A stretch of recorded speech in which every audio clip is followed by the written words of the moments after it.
السلام عليكم، كي دايرين؟ بخير، كنتمنى تكونوا بخير وعلى خير. في هذا الفيديو غنشارك معكم طريقة في تحضير الكسكسو. بزاف ديال الدول العربية كيبغيو هاد الطبق المغربي، ونتمنى تشاهدوا الطريقة حتى الاخير باش تشوفوا كيفاش كيتحضر وتعرفوا المقادير ديالو. والمغاربه تبارك الله والمغربيات ديالنا راه كيعرفوني. بالنسبه هنايا اول مرحله هنايا خديت اللحم، ممكن يدار بالدجاج ولا باللحم اللي متوفر عندكم. واللحم بالنسبه سواء يكون بقري ولا غنمل اللي متوفر. بالنسبه لهاد الكسكسو راه غنحضروا بالتفايه. هنايا كما كتلاحظوا غندير شويه ديال اللحم على حساب الكميه ديال عدد الافراد. الكميه كتبقى على حساب عدد الافراد. كتاخذوا اللحم كديروا البصله، يعني تقريبا واحد البصله اللي درت ولا حتى لجوج بصلات صغار. كتضيفوا على هادشي العطريه. بالنسبه للعطريه راه كاين السكنجبير، كاين الخرقوم بلدي، شويه القرفه، الملحه، البزار. صافي هادو هما هذه هي العطريه اللي كنديروا في الكسكسو. من بعد كنديروا شويه زيت وكنحطوا هادشي يتقلى فوق البوطه.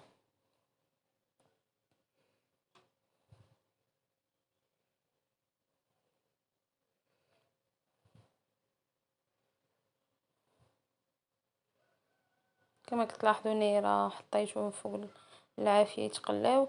ومن بعد غنضيف عليهم الحمص اللي سبق ورقدته في الماء وصفيته وزدته على هاد اللحم. صافي كنبقى نقلب هذاك اللحم حتى يتشحر ولا ياخذ واحد اللون اللي ذهبي. وكنمرق هاد اللحم، كنضيف عليه واحد الكميه ديال الماء فين غيطيب وغطيب هذيك الخضره. من بعد راه غنشارك معكم الخضره اللي غتكون مرافقه لهاد اللحم. هنايا كما كتلاحظوا خديت واحد البصله، كميه ديال البصله اللي بغيتو، ضفت عليها شويه القرفه وضفت عليها الماء وصافي. وغنحطها فوق البوطه على نار مهيله كتخليوها طيب هذيك البصله.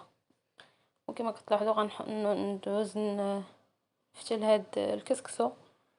بالنسبه للكسكسو اللي بغيتو ديروه ديال الحانوت اللي مفتول ولا السميده عاديه اللي هي اصلا من الحانوت. المهم بجوج راه يتوفروا عند مالين الحوانت. سواء بغيتو ديروه بالقمح ديال الزرع سواء بالبلبوله. كما كتلاحظوا هنايا خديت هاد الكميه ديال السميده العاديه،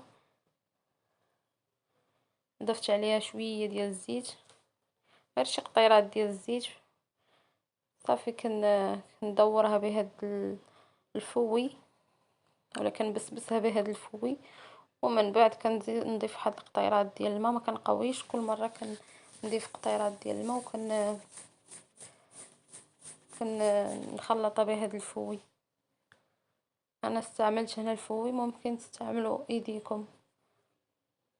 وهذا الفوي صراحه كيعاون على الفتيل ديال الكسكسو، كيفتل مزيان وكيفك ديك السميده. صافي كنستمروا بهذه العمليه حتى كنشوفوا بان هاد الكسكسو صافي مبقاش غيحتاج الماء. تقريبا هاد الكميه راه ضفت ليها واحد نص كاس ديال الماء صغير. كنحطو فوق البوطه كي يفور. من بعد نفكو بواحد شويه ديال الماء، تقريبا شي نص كاس. كنضيف رشيشه كل مره رشه وكنفكو بهذيك الفوي.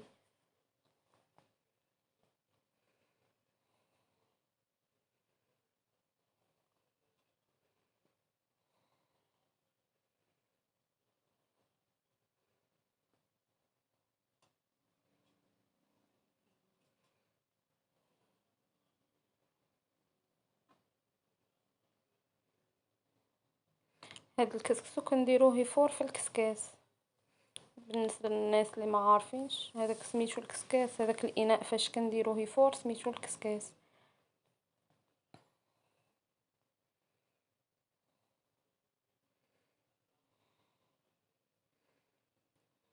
كما كتلاحظوا هنايا غنبقى نضيف شويه ديال الماء،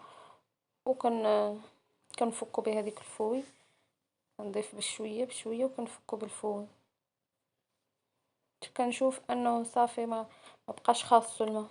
المهم واحد نص كاس تقريبا صغير ما عامرش ديال الماء. في هذه المرحله كنضيف شويه ديال الملحه.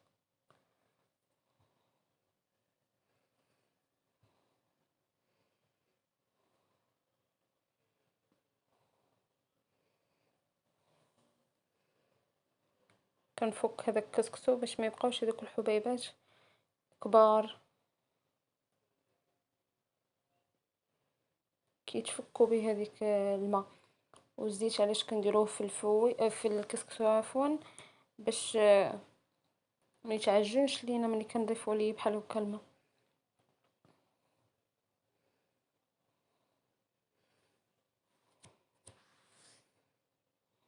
الدور ديال الزيت ما كيخليش لينا هاد الكسكسو كيتعجن.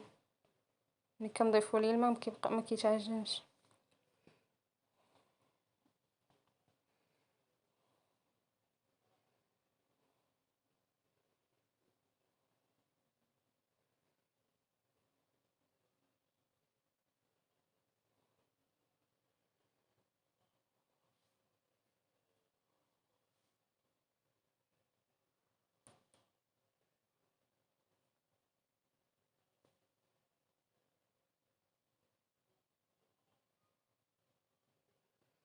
هذه التفويره الاولى، وكن التفويره الثانيه غنديروها بنفس الطريقه ديال التفويره الاولى، بنفس هاد الطريقه صافي. والتفويره الثالثه كنفورو وكنسقيو.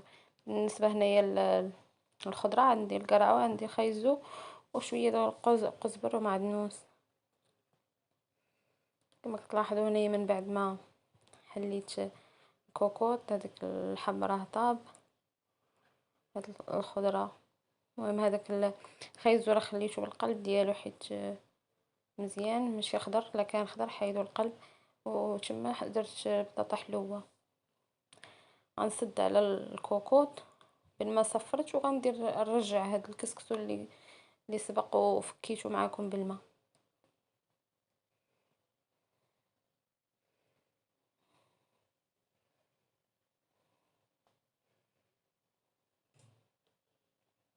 بالنسبه لهاد العطريه راه غنضيف على هاد البصله شويه البزار خرقوم بلدي وسكينجبير وشويه الملحه صافي. كنضيف هاد الزبيب حتى هو. الا بغيتو ديروه في الاول مع البصله ممكن ديروه. هنايا كنت نسيتو عاد ضفتو في الاخر. صافي كتخليو هذوك البصله والزبيب يطيبوا ومن بعد كتعسلوه كتضيفوا ليه شويه السكر باش يتعسل. والقرفه راكم درتوها في الاول مع البصله.